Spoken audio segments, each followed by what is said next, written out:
வணக்கம். தலைப்புச் செய்திகள். புதுச்சேரி நெல்லித்தோப்பு பகுதியில் பட்டப்பகலில் கஞ்சா குற்றவாளிகளிடையே ஏற்பட்ட மோதலில் சரமாரியாக வெட்டி கஞ்சா குற்றவாளி படுகொலை செய்யப்பட்ட வழக்கில் தப்பியோடிய முக்கிய குற்றவாளிகள் 3 பேரை கைது செய்து ஆயுதங்கள் பறிமுதல் செய்து சிறையில் அடைத்தனர். புதுச்சேரி நெல்லித்தோப்பு பெரியார் நகர் 12வது குறுக்கு தெருவைச் சேர்ந்தவர் ருத்ரேஷ், வயது 28. இவருக்கு திருமணமாகி பெண் குழந்தை உள்ளது. பெயிண்டர் வேலை செய்து வந்த ருத்ரேஷ் சமீப காலமாக கஞ்சா வியாபாரம் செய்து வந்ததாக கூறப்படுகிறது. இதற்கிடையே அதே பகுதியைச் சேர்ந்த ஈஸ்வர் என்கிற மோகன் ஈஸ்வர் என்பவரும் கஞ்சா விற்று வந்ததாக தெரிகிறது. இதனால் இருவருக்கும் கஞ்சா விற்பதில் தொழில் போட்டி இருந்து வந்துள்ள நிலையில் கடந்த 1 மாதத்திற்கு முன்பு இது தொடர்பாக இவர்கள் இருவருக்கும் ஏற்பட்ட தகராறில் ஈஸ்வரை கத்தியால் ருத்ரேஷ் வெட்டியுள்ளார். இதில் ஈஸ்வருக்கு கையில் பலத்த காயம் ஏற்பட்டது. இந்த சம்பவத்தில் ருத்ரேஷ் கைது செய்யப்பட்டு காலாப்பட்டு ஜெயிலில் 1 மாதம் அடைக்கப்பட்ட நிலையில் கடந்த 15ஆம் தேதி ஜாமீனில் வெளிவந்துள்ளார். இந்நிலையில் அங்குள்ள கங்கை முத்துமாரியம்மன் கோவிலில் சித்ரா பௌர்ணமியையொட்டி பால்குட ஊர்வலம் நடைபெற்றுள்ளது. இதில் ருத்ரேஷ் தாய் மற்றும் சகோதரி பால்குடம் எடுத்ததால் அங்கு நின்றுள்ளார். அப்போது அங்கு 2 மோட்டார் சைக்கிள்களில் ஈஸ்வர் மற்றும் அவரது கூட்டாளிகள் 6 பேர் வந்துள்ளனர். இதனை கண்டதும் ருத்ரேஷ் அங்கிருந்து தப்ப முயன்ற போது கும்பல் சுற்றி வளைத்து ருத்ரேஷை சரமாரியாக அரிவாளால் தலையில் வெட்டியதில் ருத்ரேஷ் ரத்த வெள்ளத்தில் சம்பவ இடத்திலேயே உயிரிழந்தார். பின்னர் அந்த கும்பல் 2 சக்கர வாகனத்தில் அங்கிருந்து தப்பி ஓடிவிட்டது.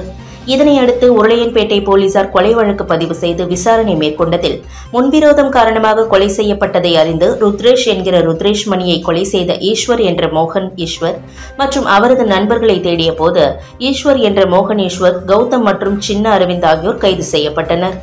அவர்களிடமிருந்து குற்ற சம்பவத்தின் போது பயன்படுத்தப்பட்ட 3 கத்திகள், 2 மொபைல் போன்கள் மற்றும் 1 மோட்டார் சைக்கிள் ஆகியவை கைப்பற்றப்பட்டன. மற்றவர்களை போலீசார் தேடி வருகின்றனர். கேரள மாநிலம் வயநாடு மக்களவை தொகுதியில் போட்டியிடும் ராகுல் காந்தியை ஆதரித்து ராகுல் காந்தி தேசிய பேரவைத் தலைவர் RE சேகர் தலைமையில் புதுச்சேரி காங்கிரசார் கை சின்னத்திற்கு வீடு வீடாக சென்று தீவிர வாக்கு சேகரிப்பில் ஈடுபட்டனர். அகில இந்திய காங்கிரஸ் கட்சியின் முன்னாள் தலைவர் ராகுல் காந்தி கேரள மாநிலம் வயநாடு தொகுதியில் போட்டியிடுகிறார். இந்த நிலையில் ராகுல் காந்தி தேசிய பேரவை சார்பாக ராகுல் காந்தி போட்டியிடும் வயநாடு மக்களவை தொகுதியில் பேரவைத் தலைவர் RE சேகர் தலைமையில் மாஹே சட்டமன்ற உறுப்பினர் ரமேஷ் பரம்பத், முன்னாள் அமைச்சர் கந்தசாமி, கேரள சட்டமன்ற உறுப்பினரும் பொறுப்பாளருமான அனில்குமார், வயநாடு மாவட்ட தலைவரும் முன்னாள் சட்டமன்ற உறுப்பினருமான அப்பச்சன் முன்னிலையில் புதுச்சேரி காங்கிரசார் பிரச்சாரம் மேற்கொண்டனர். இதில் மாஹே வட்டார காங்கிரஸ் கமிட்டி தலைவர் மோகன், சுரேஷ் தயாளன், திருநாவுக்கரசு, புதுச்சேரி மாநில இளைஞர் காங்கிரஸ் துணைத் தலைவர் சமீர், பிரபு, தஞ்சாவூர் சிவஞானம், ஹரிகிருஷ்ணன், பன்னீர்செல்வம், ஸ்ரீனிவாசன், ரஞ்சித், ராஜசேகர், பெரியநாயகி, புஷ்பா, ருக்மணி ஆகியோர் வயநாடு, கல்பெட்டா, சுல்தான், பத்ரி ஆகிய பகுதிகளில் வீடு வீடாக சென்று துண்டு பிரசுரம் வழங்கி கை சின்னத்திற்கு வாக்கு சேகரித்தனர். மேலும் அகில இந்திய தலைவர் மல்லிகார்ஜுனா கார்கே பேசிய பொதுக்கூட்டத்தில் கலந்து கொண்டனர். வில்லியனூர் கோகிலாம்பிகை உடனுரை திருக்காமேஸ்வரர் ஆலயத்தில் 63 பெருவிழா மிகச்சிறப்பாக கொண்டாடப்பட்டது. புதுச்சேரி மாநிலம் வில்லியனூர் பகுதியில் எழுந்தருளியுள்ள அருள்மிகு கோகிலாம்பிகை உடனுரை திருக்காமீஸ்வரர் திருக்கோவிலில் சித்ரா பௌர்ணமி அன்று 63 நாயன்மார்களின் அரும்பெரும் திருத்தொண்டினை மக்களறியும் பொருட்டு 63 பெருவிழா நேற்று நடைபெற்றது. இதில் நேற்று காலை 63க்கும் சிறப்பு பெரும் திருமஞ்சனமும் திருமுறை விண்ணப்பமும் பேரொளி வழிபாடும் நடைபெற்றது. அதனைத் தொடர்ந்து பக்தர்கள் அனைவருக்கும் அன்னப்பிரசாதம் வழங்கப்பட்டது. தொடர்ந்து மாலை சிவகளிற்றின் மீது 12 திருமுறைகளை எழுந்தருளச் செய்து 63 நாயன்மார்களுடன் கைலாய வாகனத்தில் அருள் தரும் கோகிலாம்பிகை உடனமர் திருக்காமேஸ்வரர் ஆகியோரை 12 திருமுறைகளை கொண்டு போற்றி பாடியபடி மாட வீதிகளில் திருவீதி உலா நடைபெற்றது. இதில் திரளான பக்தர்கள் கலந்து கொண்டு சாலை முழுவதும் கோலமிட்டு 63 நாயன்மார்களை வரவேற்று சுவாமி தரிசனம் செய்தனர். நிகழ்ச்சிக்கான ஏற்பாடுகளை திருவாசக குழுவினர் மற்றும் சிவனடியார் திருக்கூட்டம் ஆலய நிர்வாக குழுவினர், சிவாச்சாரியார்கள், பொதுமக்கள் இணைந்து செய்திருந்தனர். புதுச்சேரி பிள்ளையார் குப்பத்தில் நடைபெற்ற திருநங்கைகளுக்கான அழகி போட்டியில் புதுச்சேரியைச் சேர்ந்த சாக்ஷி முதலிடத்தை பிடித்தார். புதுச்சேரி பிள்ளையார்குப்பம் கிராமத்தில் அமைந்துள்ள 200 ஆண்டு பழமையான பிரசித்தி பெற்ற கூத்தாண்டவர் கோயிலில் ஆண்டுதோறும் சித்திரை மாத திருவிழாவையொட்டி திருநங்கைகளுக்கான அழகி போட்டி நடைபெற்றது. இதில் புதுச்சேரி மட்டுமின்றி பல்வேறு மாநிலங்களைச் சேர்ந்த திருநங்கைகள் கலந்து கொண்டனர். இந்த போட்டி 3 சுற்றாக நடைபெற்றது. முதல் சுற்று பாரம்பரிய உடைகளிலும், 2வது சுற்று மாடர்ன் உடைகளிலும், 3வது சுற்று தனித்திறமைகளை வெளிப்படுத்தும் விதமாக நடனத்துடன் நடைபெற்றது. இதில் 100க்கும் மேற்பட்ட திருநங்கைகள் கலந்து கொண்டு வண்ண ஆடைகள் அணிந்து ஒய்யாரமாக நடந்து பார்வையாளர்களை கவர்ந்தனர். இந்த அழகிகள் போட்டியில் முதல் 5 இடங்களை பிடித்த திருநங்கைகளுக்கு பரிசுகள் வழங்கி கௌரவிக்கப்பட்டனர்.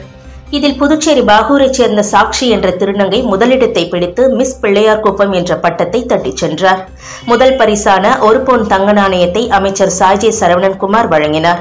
2ஆம் இடத்தை ருத்ராவும், 3ஆம் இடத்தை தானஸ்ரீ, 4ஆம் இடத்தை ஐஸ்வர்யா, 5ஆம் இடத்தை அன்னையா ஆகியோர் பிடித்தனர்.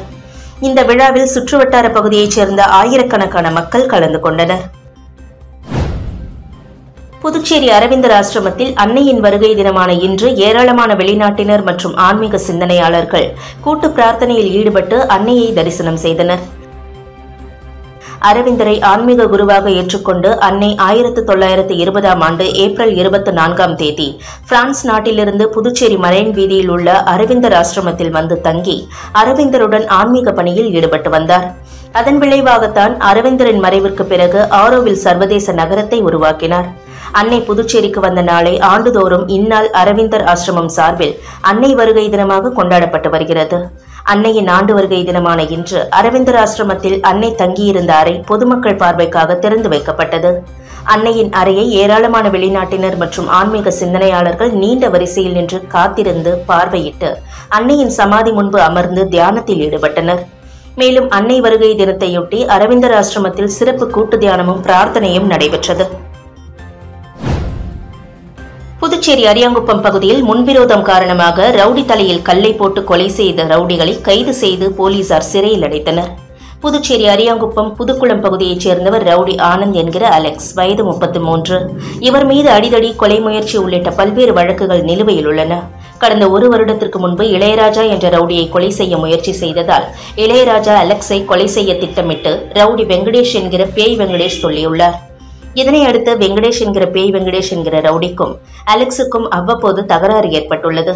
இந்நிலையில் அரியாங்குப்பம் திருமால் நகர் பகுதியில் உள்ள மதுபான கடையில் நேற்று 10 மணியளவில் ஆனந்த் என்கிற அலெக்ஸ் மது அருந்துவிட்டு போதையில் இருந்தபோது வெங்கடேஷ் என்கிற பேய் வெங்கடேஷ், அவரது கூட்டாளி செல்வகுமார் ஆகிய இருவரும் அங்கு வந்து அலெக்ஸை மதுபான கடையில் வைத்திருந்த கல்லை எடுத்து தலையில் போட்டு கொலை செய்துவிட்டு தப்பியோடியுள்ளனர். இதனையடுத்து போலீசார் கொலை வழக்கு பதிவு செய்து விசாரணை மேற்கொண்டனர். கொலை செய்துவிட்டு வீட்டில் பதுங்கியிருந்த வெங்கடேசன் என்ற பேய் வெங்கடேசன் மற்றும் அவரது கூட்டாளிகள் செல்வகுமார், இளையராஜா ஆகிய 3 பேரையும் கைது செய்து அவர்களிடமிருந்து ஆயுதங்களை பறிமுதல் செய்து சிறையில் அடைத்தனர்.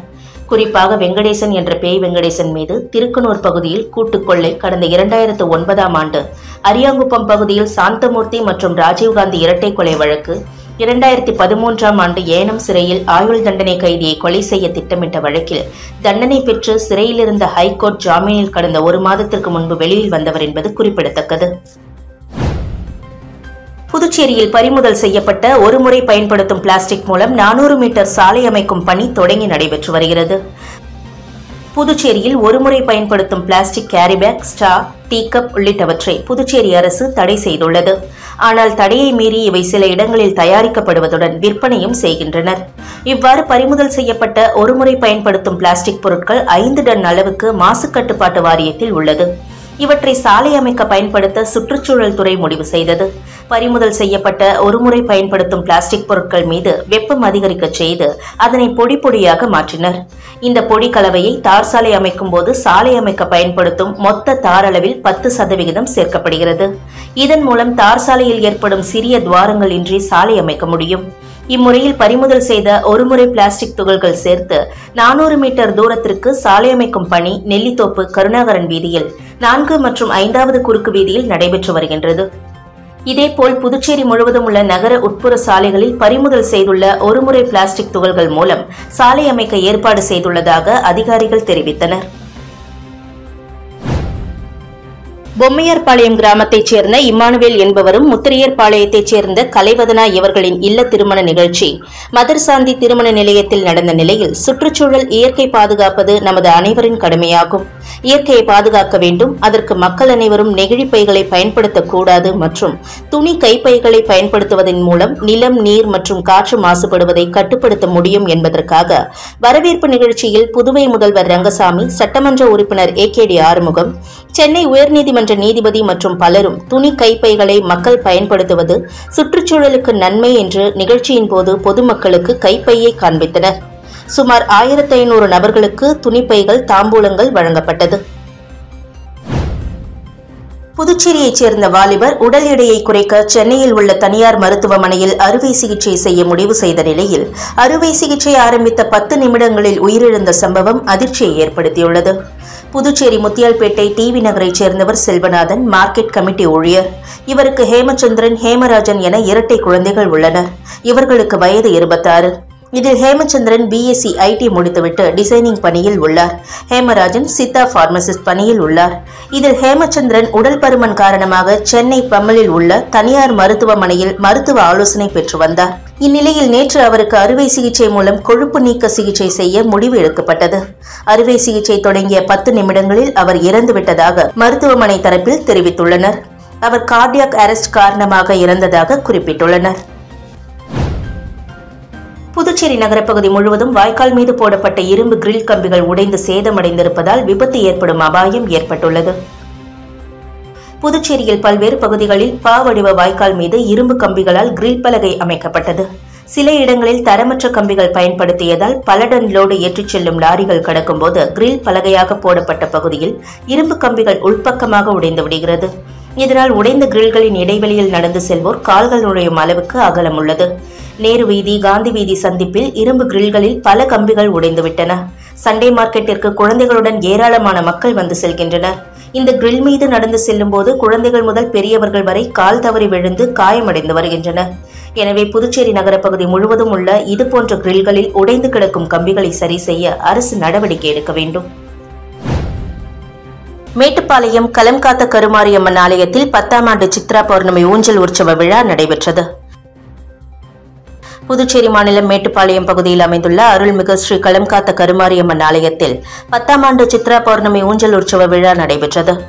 முன்னதாக காலை 8 மணி அளவில் அம்மனுக்கு சிறப்பு அபிஷேகம் மற்றும் தீபாராதனையும், மாலை 7 மணிக்கு சிறப்பு சந்தனக்காப்பு அலங்காரத்தில் சோடச உபசார பூஜையும், இரவு 7:30 மணிக்கு பம்பை வாத்தியம் முழங்க தீச்சட்டி எடுத்தல் நிகழ்ச்சி நடைபெற்றது. இதில் திரளான பக்தர்கள் கலந்து கொண்டு தீச்சட்டி எடுத்து தங்களது நேர்த்திக் கடனை செலுத்தினர். அதனைத் தொடர்ந்து மகாதீபம் ஏற்றுதல் நிகழ்ச்சியும் இரவு 8 மணிக்கு உற்சவர் சிறப்பு அலங்காரத்தில் உட்பிரகாரம் வலம் வந்தது. அதனைத் தொடர்ந்து ஊஞ்சல் உற்சவம் நிகழ்ச்சி வெகு சிறப்பாக நடைபெற்றது. இதில் திரளான பக்தர்கள் கலந்து கொண்டு சுவாமி தரிசனம் செய்தனர். புதுச்சேரி அருகே பெண்ணை பாலியல் வன்கொடுமை செய்த வழக்கில் ஒருவருக்கு புதுச்சேரி நீதிமன்றம் 10 ஆண்டுகள் சிறை தண்டனை விதித்து தீர்ப்பளித்துள்ளது. புதுச்சேரி பூரணாங்குப்பம் அடுத்த நல்லவாடு பகுதியில் கடந்த 2013ஆம் ஆண்டு சாலையில் நடந்து சென்ற 30 வயது பெண் தாக்கப்பட்டு பாலியல் வன்கொடுமை செய்யப்பட்டார்.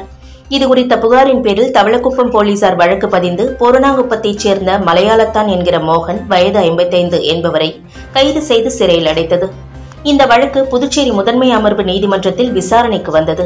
விசாரணையில் குற்றம் நிரூபிக்கப்பட்டதை தொடர்ந்து குற்றவாளி மலையாளத்தான் என்கிற மோகனுக்கு 10 ஆண்டு கடுங்காவல் சிறை தண்டனையும் ரூபாய் 10,000 அபராதமும் விதித்து நீதிபதி ஜெயசுதா தீர்ப்பளித்தார். இந்த வழக்கில் அரசு தரப்பில் கூடுதல் குற்றவியல் வழக்கறிஞர் ராஜு ஆஜரானார். புதுச்சேரியில் அடுத்த கல்வியாண்டு முதல் 6 வயது பூர்த்தி அடைந்தால்தான் 1ஆம் வகுப்பில் மாணவர்களை சேர்க்க முடியும் என கல்வித்துறை அறிவித்துள்ளது. புதுச்சேரி மாநிலத்தில் வரும் கல்வியாண்டு முதல் அனைத்து அரசு பள்ளிகளிலும் சிபிஎஸ்இ பாடத்திட்டம் பின்பற்றப்படுகிறது. இதில் 6 வயது முடிந்த பின்னரே 1ஆம் வகுப்பில் சேர்க்க வேண்டும் என சிபிஎஸ்இ கல்வி வாரியம் அறிவுறுத்தியது. ஆனால் இந்த உத்தரவை புதுவையில் அரசு மற்றும் தனியார் சிபிஎஸ்இ பள்ளிகள் கண்டுகொள்ளாமல் 5 வயதில் முதல் வகுப்பில் மாணவர்களை சேர்த்தனர்.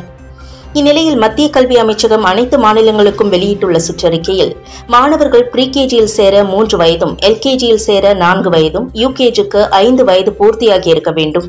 முதல் வகுப்பில் மாணவர்களை சேர்க்க வேண்டும் என்றால் 6 வயது பூர்த்தியாகி இருக்க வேண்டும் என உத்தரவிட்டுள்ளது. ஆனால் புதுவையில் இந்த ஆண்டு ஏற்கனவே மாணவர் சேர்க்கை நடத்தியதால் 5 வயது பூர்த்தியானவர்கள் 1ஆம் வகுப்பில் சேர்த்துக் கொள்ளப்பட்டுள்ளனர். இதற்கு மத்திய அரசிடம் சிறப்பு அனுமதி பெறப்பட்டுள்ளது. எனவே அடுத்த கல்வியாண்டில் 6 வயது முடிந்தால்தான் 1ஆம் வகுப்பில் சேர்க்க வேண்டும் என்று அனைத்து பள்ளிகளுக்கும் கல்வித்துறை உத்தரவிட்டுள்ளது. இத்துடன் செய்திகள் நிறைவடைந்தன. வணக்கம்.